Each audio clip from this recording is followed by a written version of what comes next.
Hello and welcome to Moving Iron Podcast number 67. On today's episode, I have Lou Bordoni of Flint Ag and Turf, and they're out on the East Coast and on Georgia and some other places. So, Lou, welcome to the program. Thank you for having me, Casey. We appreciate everything you're doing. Truly, honestly, appreciate you doing some good stuff for the industry. So we appreciate that. Well, thanks, man. I appreciate that. So, Lou, let's get into your background a little bit. Tell me a little bit about yourself and a little bit about Flint Ag and Turf. Absolutely. I appreciate that.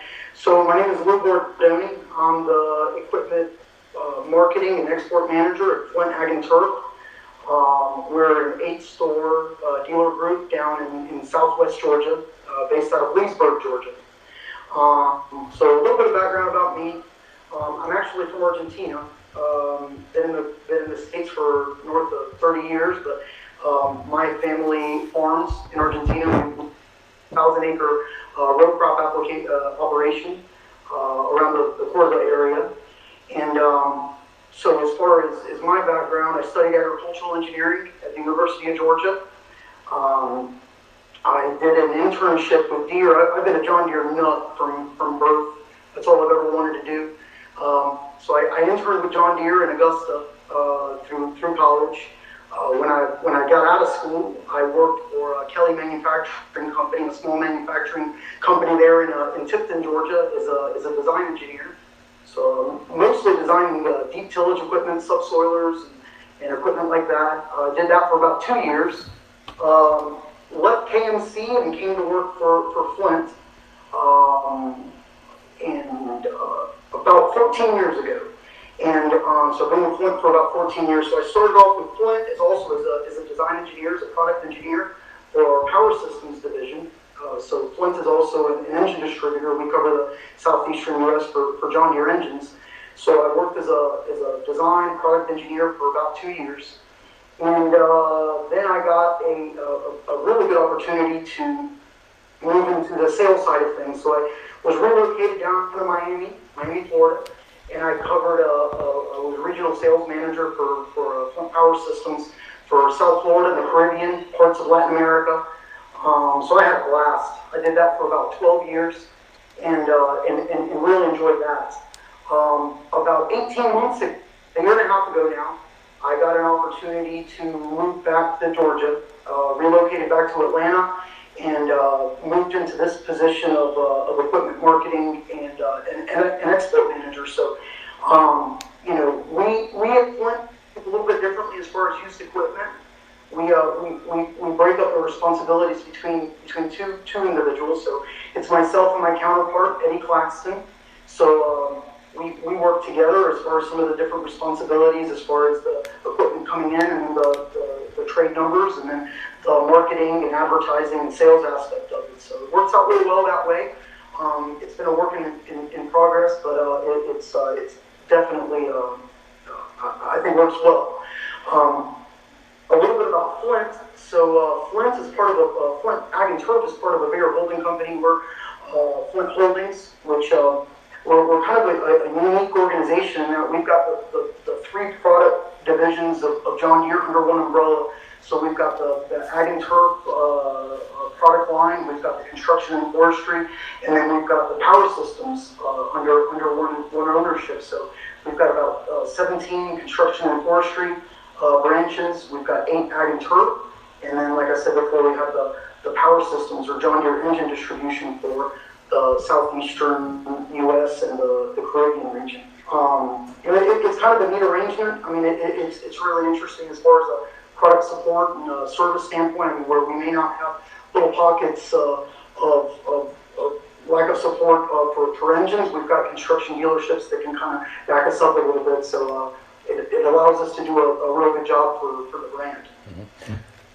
So does your area that you primarily cover, is that primarily Georgia and Florida, or do you branch out in some of the surrounding states? As far as retail ag, new equipment sales. I mean, we're in Southwest Georgia. Our footprint is fairly small if you really look at it. I mean, we're right there based out of that southwest corner of Georgia, and top to bottom, side to side, we're maybe 100 150 miles north-south and about 75 to 80 miles east-west. So our footprint is actually quite small, but as we'll probably get into it a little bit, just due to our crop mix and what we've got going on in our part of the world, it's a very equipment-intense area. We go through some equipment down here for sure, so we kind of need that coverage. All right, so let's jump right into that. So talk about your crop mix and what are the driving forces there? Absolutely, I'd be glad to talk about that. So, most people know South Georgia or the Southeast for predominantly row crop, your conventional cotton and peanuts and corn. But a lot of people don't know, especially about us in South Georgia, is we've got a pretty diverse crop mix. I mean, we've got some pretty elaborate produce operations, fruits, vegetables, melons, watermelons. In addition of a lot of pretty large sweet corn operations, and then we're also known for we're the largest pecan or pecan, depending on where you're from and you pronounce it. We're the largest pecan growing region in the country with about 170,000 acres of planted pecans and growing. And there is a ton of new acres being planted every year of pecans. That's probably one of our largest growing, rate-wise, as far as the largest growing crops that we're seeing. We're seeing a lot of producers take some of those pivot triangles and some of those dryland fields of conventional row crop fields and replanting them, putting in irrigation and turning them over to pecan. Problem is, obviously, there's a long turnaround there. You've got, depending on the variety, 5, 7 to maybe 8 year cycle there before those trees start to produce. But it's very optimistic, as you'll see a lot of people doing a lot of conversions here in the last couple of years. So I was reading some articles, and I was actually listening to one on RFD TV or Rural Radio. They're talking about the hurricanes that came through, and they were having a lot of issues with some of the older 20-plus-year-old pecan trees that they've got that got blown over and ripped out of the ground. Absolutely, yeah. So how's that affecting your marketplace then? It has. It really has affected. I mean, unfortunately, pecan prices are good, crops are good, and that market's pretty well consolidated. And those guys are not just in that business; they're pretty well diversified. So, it's no joke. I mean, we've had a couple of storms in the last couple of years.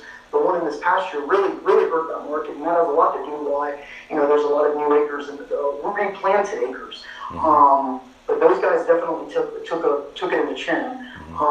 The good news is that the price that's a pretty good business. Those guys do pretty good, so they were able to kind of suck it up and move forward and put those trees back. The problem now is the availability of trees. I mean, even if you wanted to replant some acres of pecans right now, there's not a lot of availability of seedlings at this point. But that storm last year was a huge disappointment, not only for pecans but for we were expecting a pretty strong crop as far as both peanuts and cotton. And if you looked at that crop at the beginning of the season, those guys were riding high. I mean, we thought we were just going to have a crazy bumper cotton crop, especially. And all those overcast days, in addition to the storms themselves, the rain and the winds, really stunted that plant in the real critical times of the season. And unfortunately, we ended up taking an average of anywhere between 15, 20, 22% hits in yields, even more than in some regions, which was pretty disappointing last year. Right. Yeah. So I was wanted to ask you that very question. So what the cotton, decreased the way it was, when then you kind of marry that together with your corn and your soybean stuff and the struggle those guys are having with that, those hurricanes that came through there had to have a pretty dramatic effect on your overall economy.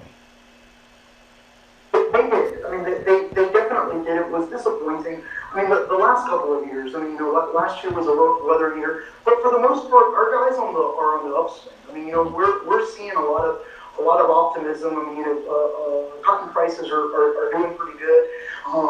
Guys are able. The unique thing about our producers is they're able to go in pretty much any direction. I mean, it's obviously it's a nightmare on us as far as these guys will pick up from one year to the other and say they're getting out of cotton and they're going to go into row crop into corn. And so our guys are pretty nimble as far as which direction they can go as far as crops. Don't get me wrong, last year they got hit, but I mean overall the crop was poised to be a great crop, and they wrapped up last year, and they whined a little bit for the most part. They did. So I mean I think overall the sentiment across the region is it could have been a lot worse. Those guys had a couple of pretty decent years leading up, so I think the environment is overall in 2018 fairly optimistic. If you look at right now, pretty much everybody's planting right now, and we're kind of tallying in the final numbers of who's planting what, and we're seeing double-digit increases again in cotton acres. So that's there's a pretty high expectation for the performance of that crop in 2018. Right. Okay, so let's talk about that. So EOPs aren't that far away. We're just going to start looking at new planter orders. We're going to start looking at some new sprayers and stuff like that coming through. What's the adoption rate in your area for high-speed planter technology? Well, we don't as far as we're a little bit behind the eight ball on that. You've got some of our larger producers. Those producers are kind of down to that our generations are starting to manage those large operations, and those guys are adopting as much technology as they can take. We're not seeing so many of the retrofits. You've got guys that are interested in the technology, but I think we're kind of slow to adopt that for right now as far as planners go. I think that's where we're at. I think in the next couple of years, when that technology really takes a strong hold, and we have more availability as far as the product line or the products that we mostly use, I think the guys will adopt it. But right now, we're a little slow going at that. Are the planting conditions right now? Are you guys in a bit of a dry spell, or do you have are things probably in a good optimal condition for you guys? We're a little bit dry. We're a little bit dry right now. We could use a little bit of rain, but I mean it's good for right now, and everybody's able to get in the field. You got to remember that most of our large scale operations, especially cotton, peanuts, row crop applications, are all irrigated down here. Okay. I mean we're all fortunate as far as having our kind of a shallow water table, so the majority of our we don't have a lot of dry land, cotton and peanut acres. Few, but they're few and far between. Definitely no row crop, no field corn, dryland field corn. So that kind of helps us out a little bit. Right. So when you're looking at your equipment mix that you have out there right now, so are you looking primarily at? Now I know cotton takes a tremendous amount of tractors and tremendous amount of support equipment to harvest that crop. So talk to me about your 8R market and talk to me about how that looks and how's that retail marketplace filling up for you. Sure. That's a great question. Yeah, that's one of the things that I think, I listen to your podcast pretty much every week, and I listen to some of the patterns, and I think this is something we talked about before the podcast is kind of the differences between kind of the way our guys roll equipment and what our trade cycles are and the equipment that's involved in handling our crops. You hit the nail on the head as far as the different crops that our producers produce is very equipment intensive. Equipment per acre rates here are a lot higher than in the Midwest by far. You've got a lot of crop specific equipment, therefore our guys are kind of forced to own a lot more equipment per acre than some of the guys in the rest of the country. One of the problems that we face is kind of the way our market or our producer sectors are split up. So you've got half of our producers are your large acre, 5,000 acre and above producer who's going to run. I mean, optimally, those guys would want to roll equipment every year. Those guys right now are looking at roll equipment every 1 to 3 years. And they're large fleet 6, 7, 8 Rs, cotton pickers, sprayers. And then you've got the other 50% of our customer base are guys that are your 1,500 acre and below producers that kind of trade on demand or as needed. As far as the schedule, they're on your 2 to 5 year, even 7 year cycles on equipment, or really as needed. That creates a problem for us, as far as the absorption. When these guys are rolling these large equipment fleets at the rate that they are, it causes a problem as far as finding homes for that equipment within our footprint. We've had to get pretty creative, and we've had to sit down with our producers and kind of discuss with them about maybe running their equipment a little bit longer. We've had to have conversations with them about configurations and et cetera to make their equipment more marketable at the time that they do bring their equipment in, because we know inevitably that equipment is going to have to go outside of our region. That's a fact. Yep. Okay, so I want to ask you some stuff about your export business. So, with the ramp up in cotton prices over the last couple of years, there's been a lot of guys that have taken their older 7000 series cotton pickers and moved them into like the CP 690s and the new all-in-one module bell processor. Talk to me how your export business has played into that, and if you've been able to been successful in exporting some of your older cotton stuff overseas. Man, that's a great question. That's been a crazy phenomenon. Honestly, in the last, I would say the last 9 to 12 months. Mm-hmm. There was about a year and a half ago, we were sitting on more cotton pickers than we know what to do with. Right. Towards the end of the season last year, and mostly roller pickers. 7760s for the most part. Leading up to last harvest, this past 2017, prices were ramping up, and man, we moved cotton pickers. All of a sudden it was pretty crazy. That market went bonanza, and we moved pretty much we cleaned up our yards pretty darn quick. So coming out of cotton harvest, from an export standpoint, most of those guys that are kind of in that southern hemisphere will start making their phone calls and making their rounds in the first of the year, February, March. You'll start getting phone calls from them, and they're looking for all kinds of stuff. They're looking for those old basket pickers that they were trading in. They're looking for the older 7760s. Well, those phone calls started coming in October, November of last year, and these guys were getting extremely aggressive. Those guys were going out to the producers. They were going out to the gyms. They were finding cotton pickers right off the farms. So it really jacked up the prices of those older machines. We did move a good many machines into the export sector, mostly to China. China was a really strong market. So at this point in time, it's been great. It's been great for the marketplace as a whole, because it's really cleaned out that inventory of your older basket pickers, some of your early model 7760s. So we're definitely happy with the results of that. Yeah, I'm such a strong proponent of export.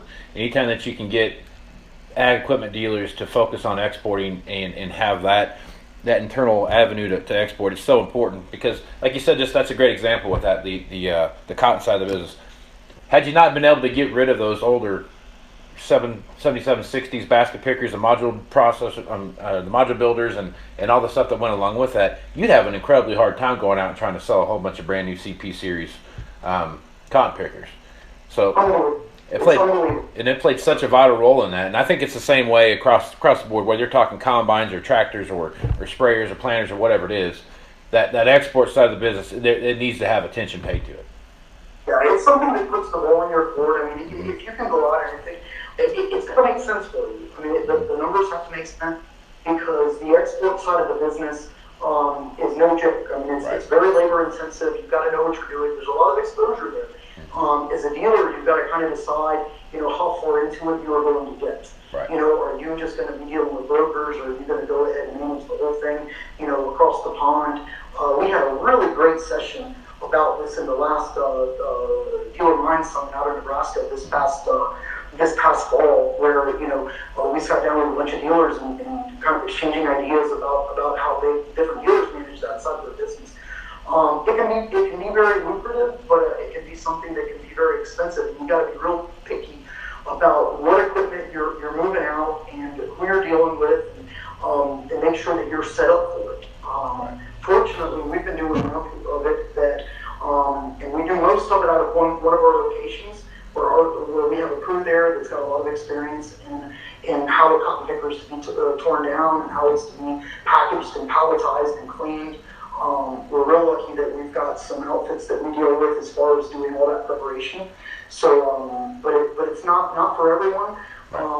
As far as cotton equipment, it's a great niche market, like you said, where it's not a widespread market like tractors and sprayers and combines are. There's only a handful of countries in the world that are going to buy cotton pickers. The good thing is that the only production left at this point, really grand scale, is John Deere. So they're looking for cotton pickers. It's going to be they're going to be looking at the U.S. for those. Yeah. Good news is that when you put them in a container or when you put them on a ship, they're gone forever. And so it really puts you in control as far as controlling what the population of that given equipment is in your territory, and cleans it up, which puts some new stuff out there. Yep. So access to capital on the export side of the business right now. Interest rates are climbing up.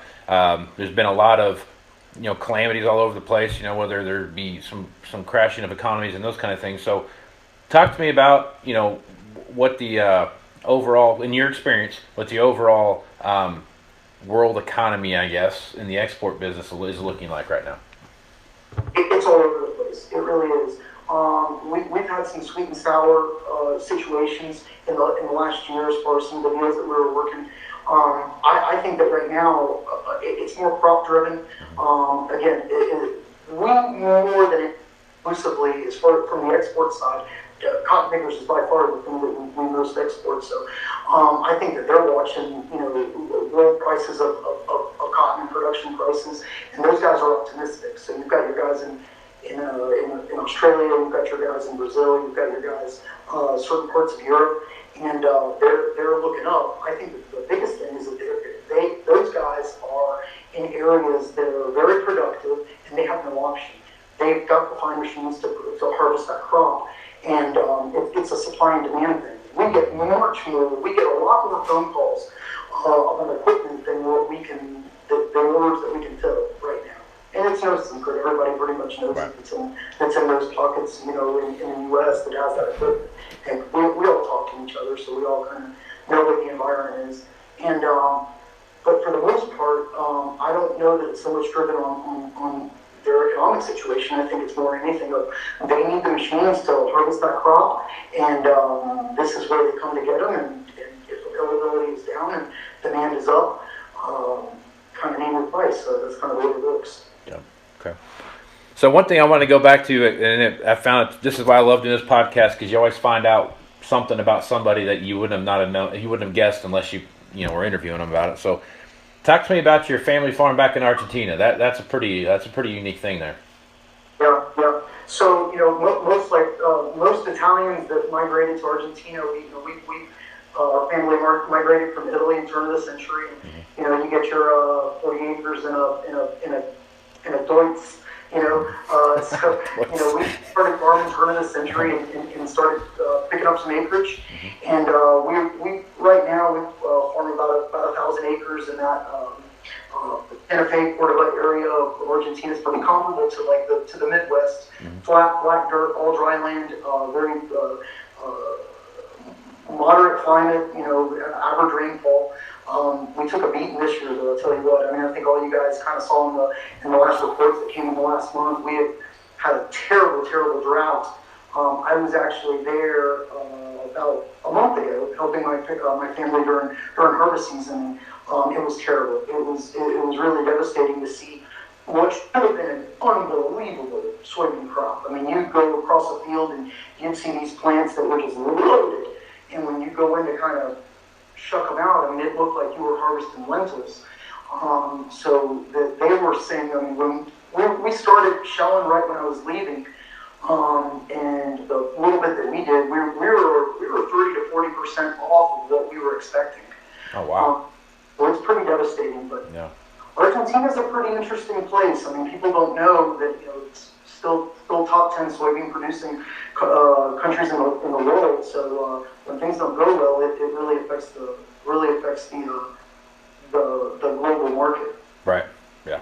Yeah. That's I've Chip Nellinger on here every day to do a market recap, and that's been a topic here for the last 2 or 3 weeks. Is that the drought situation in Argentina has actually now kind of come to fruition, and it's really paying a big effect, especially on the last USDA crop report, and the World Storage Report. So yeah, it's a big deal, and it's something that it affects the overall marketplace. It was too little too late. I mean, honestly, I think they got a little bit of rain now, but I mean, in the highly productive areas of Argentina, they're done showing. I mean, they're done harvesting, so it really doesn't really make a difference. I mean, they had a huge dry during the critical times, and that just plant didn't fill out. It's really, really devastating. I mean, last year also they had a pretty rough time for the opposite reason. I mean, they should have had a great crop, but it just the weather patterns have kind of been changing a little bit there, where the rainy season's kind of been coming in earlier and earlier, and so last year that rainy season came right at harvest time, and they couldn't get in the field. I mean, there was fields that didn't get shelled or didn't get harvested until 3 or 4 months later, and obviously you know what that looked like. So that's 2 years in a row, kind of took it in the chin. Yeah. Yeah. So on an average year, and I know it's hard to say average when you start talking about agriculture, but an average year in Argentina, what kind of soybeans are you guys looking at? Sure. They get some pretty strong. They get some pretty strong yields. Comparable to the Midwest. I mean, so you're going to have 45 bushel soybean crops are pretty standard, and granted that's dryland soybean. You're going over that field essentially 3 times. I mean, you're planting, having to spray, two times, and you're going into harvest. So it's pretty low cost of production for the most part. So they do pretty well on average. It's very fertile ground. So they do pretty well if as long as the weather cooperates. Yeah. Is it an area where you can get where your family grows out? I mean, are they getting multiple crops a year, or are they growing like one soybean crop a year? It's pretty much one. I mean, it's become a joke as far as putting wheat down. The tariffs are so high on the way out. I mean, I think everybody's heard the government in Argentina's got a little money problem. So they've looked to the farmers to refill their piggy bank, if you will. So they're putting some pretty high tariffs at the port when you're selling your crops. So they for the last 3 years, it hasn't even made sense. You couldn't even break even on wheat. So it's mostly one crop, soybean and corn, and that's all you got in the highly productive area. Further north, we'll get another. There's some cotton and peanuts up there. They can get some more crops, but kind of what it's known for is that cotton and soybean crop. Gotcha. Okay, so let's jump back up here in the United States and let's talk about what you see happen in the rest of 2018 here, going in through basically through into summer time frame. Do you feel like your overall economy is fairly strong right now, and you feel like you have some growth coming your way? Absolutely. I mean, we've got a ways to go. I mean, as from an equipment standpoint, I mean, we're looking up in 2018. I'm not going to lie. 2016 and 17 were rough. They were from a dealership standpoint. Going into 2018, we've still got a bit of an inventory issue. But I'm really proud of what we've done in the last year and a half. As far as working through some of that used inventory. The good news is that used prices are ramping up. I think that the biggest takeaway, I think that the biggest thing to kind of take a note of is the things that we've learned and the things that we're implementing in 2018, coming out of such an inventory issue for the last 2 years. Our dealership has really taken the time to refine process and procedures and the way we manage, our region internally and externally. as far as our company goes and as far as our customers go. But we're looking forward. I mean, we've taken a lot of care to look back into history and look what got us into some of these big surplus inventory situations and what we could do to prevent those things. And some of the things that we're talking to our customers about is historically people have had a stigma about equipment coming out of the South, and it's really affected our equipment values and the marketability of our equipment. So we've gone back and sat down with our customers and we said, what things can we do to add value to our equipment and make it more marketable at trade-in. So some of the things that we're doing is we've sat down with our customers and said, we've pushed them into going ahead and purchasing long-term comprehensive, so 5-year, 5,000-hour comprehensive warranties on everything from a 6R up, sprayers, cotton pickers, combines. That's a huge deal, and our guys have been open to it. Configurations. We've talked with other dealers across the country that we work with and asked them, what do you guys need? What are you guys looking for? And at the time of ordering our tractors, we've reconfigured those tractors. It's small, minor details as far as the configurations go that make those tractors much more marketable. It's not so much about the value; it's just about how opening your reach and where can you put that equipment. I think it's created some opportunities for some dealers and some dealers across the country. A little bit of what I do is I go across the country and meet other John Deere dealers, specifically John Deere dealers, and trying to develop those relationships with them and seeing how we can work together. And there's some synergies about the way we roll equipment that can create some serious opportunities for some dealers across the country and vice versa. But we're looking up. We're looking up for 2018. We've gotten our used inventory down to a manageable level. Used inventory the inventory that we have left is an inventory that I think we can absorb. We're still looking for there's some pockets, like you've talked in some of your podcasts in the past. Just like other folks in the country, we've got some pockets in our inventory. Like a lot of people, I think we could make use of some more, low hours, 7 and 8 hours, and we're kind of heavier on those kind of mid-range 1,500 to 3,000 hour 8 hours.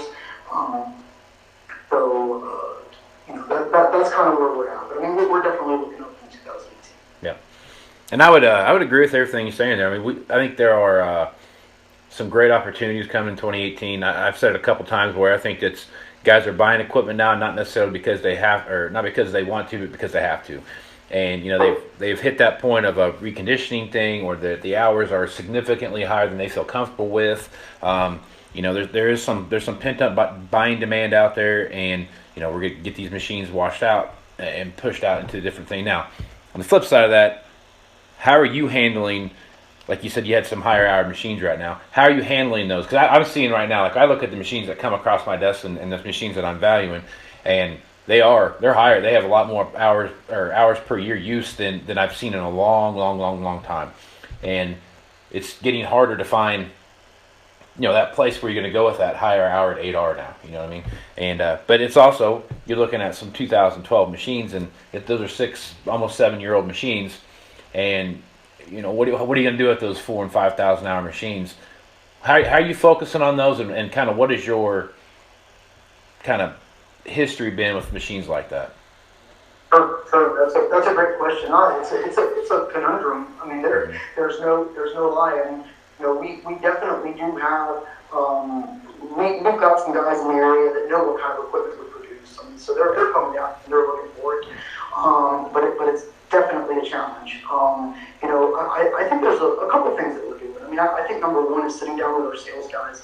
We've got some guys on our sales team that are really good at moving those higher hour tractors.